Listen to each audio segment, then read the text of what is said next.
जय हिंद दोस्तों, मेरे ब्लॉग पे स्वागत है। क्योंकि आज पूरे मैच खेलने आए थे, आज पूरी पारी भर चुकी थी गार्डन वार्डन, तो काफ़ी फिर नेट पे हमने प्रैक्टिस करने की शुरुआत सोची थी कि साफ़ सफाई करते हुए।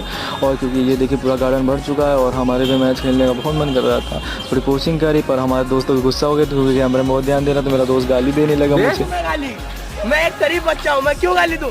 ये हमारे गली का सबसे गरीब बच्चा है। यही लोग यहाँ बना रहे हो, यही गंदा है। इग्नोर करते हैं। अब मेरी बॉलिंग को देखो, ये है बॉलिंग गिराते हुए, क्योंकि मुझे बहुत अच्छी बॉलिंग लगती है यार। जोफ्रा आर्चर का तो 14